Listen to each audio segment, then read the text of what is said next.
your professional capacity.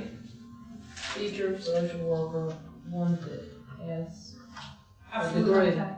So there's a whole list which we'll go into in a minute of who is required to report. Now, this means, okay, so assuming that all of us are mandated reporters, it's a pretty safe assumption there. That means, okay, let's say I'm not at work, I am at a family reunion, and my cousin slaps their daughter on the face for talking back. The question is, do my mandated reporting come into play right now? Am I legally required right now? No.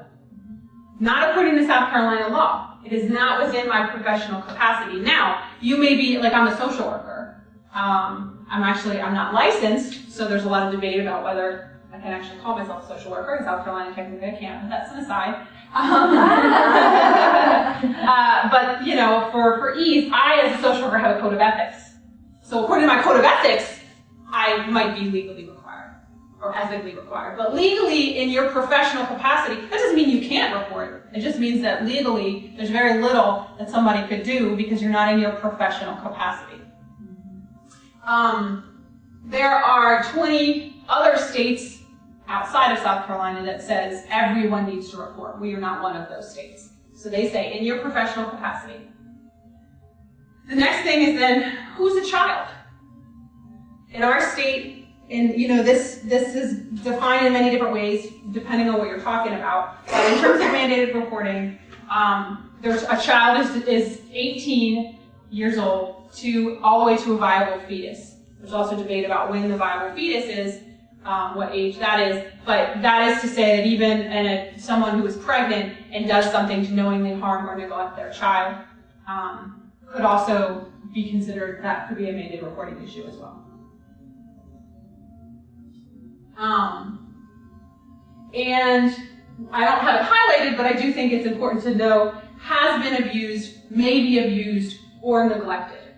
And we could talk for a long time about neglect or physical abuse or those kinds of things, but I'm going to really be tailoring this to sexual abuse just because that's my area of expertise. But of course, I think that obviously, neglect and physical abuse are very similar, and you're going to kind of see that overlap throughout the presentation.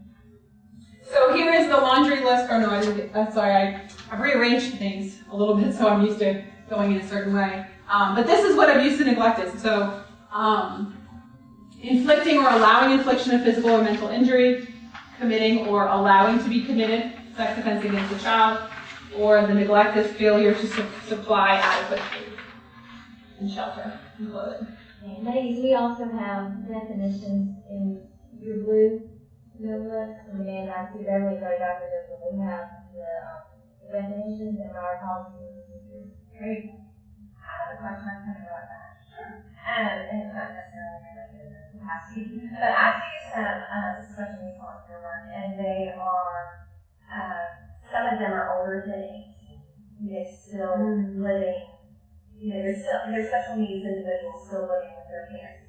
What legally, in those situations, would it still be considered child, or would that go to Adult Protective Services? I was just curious. Yeah, I don't know the legal answer to that, but I would say it would probably go under Adult Protective Services, same as elderly.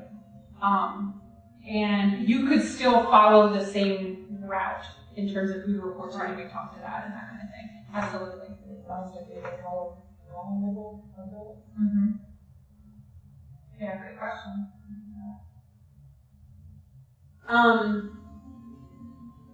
It's so hard because there's so much to talk about in each of these sort of categories, but I have to keep this because I always sort of also want to talk a little bit about neglect, because I think when we go out and we see kids, right, and it's like freezing cold and it's 30 degrees and they don't have a jacket, and it's like, is that neglect or is that poverty, or what is that? And so sometimes we don't know, and I guess that's what we're going to talk about in a little bit. But sometimes we don't always know for certain.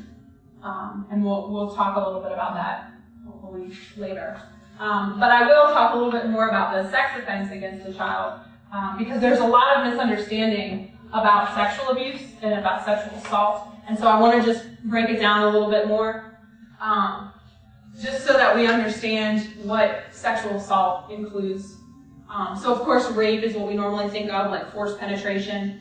But touching someone in a sexual way without their permission is also sexual abuse, even if there is no penetration. Forcing someone to view or pose for pornographic material is also sexual abuse, and exposing oneself.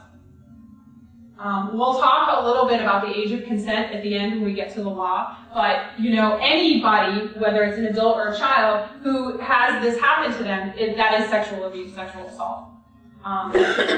And I think that that's really important because not only for children, but for adults, there's a lot of confusion about what sexual abuse is and what sexual assault is, and they may not get the help that they need. Maybe they were assaulted, but there was no penetration, and so they don't know. We see the effects of this trauma, and they're like, "What's wrong with me? Like, why can't I, get out of? Like, why can't I just, get better?" It's not like they were raped, but of course, that is still sexual assault, and the trauma and the effects are just the same. This is, by the way, not legal jargon. Again, I'll go back to that. I'm not a lawyer. This is not legal jargon. This is just like the truth. Sometimes law is different than the truth, but this is, sexual assault. Okay. All right, so on to who must report. And, I'm not going to go through and read all of these. You guys can read them all, but there's tons and tons and tons. I think there's even 2 slides worth of who in South Carolina is legally required to report. Where do you guys see yourselves? Are you on here anywhere? That was on the previous one. Yep. School teachers. Teachers? I mean, there's nothing that says, like, healing species counselors, or I don't know what your titles are. But certainly we fit in here. Teachers, counselors. And then this also is important to know who in your school, when you're in the school, is also legally required to report. Basically anyone that the kid comes in contact with. I don't think teachers, I know I've been to meetings where teachers are told that, but I don't think teachers fully comprehend what they need to do, that they need to, when a kid comes and they've got a little concern, I was just saying, we'll talk about it later. I don't think they're getting that.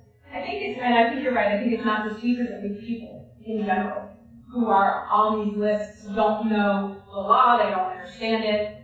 There's a lot of misunderstanding there, and they see kids every day, and when does it become, well, Johnny's just complaining, or, whatever, 2 kids are hooking up or whatever in the bathroom, like, just separate them. Well, when does bullying become, assault? And that's difficult. But I think you're right. I mean, it's a lot of people don't know. There's a lot of misunderstanding. And before I worked at Sexual Trauma Services, I worked in several other middle schools where I've always worked as a sort of a guest in schools, where I've had offices in schools, and I've worked to bring in programs, and I've always been sent the sort of, bad kids, the tough kids, the problem kids.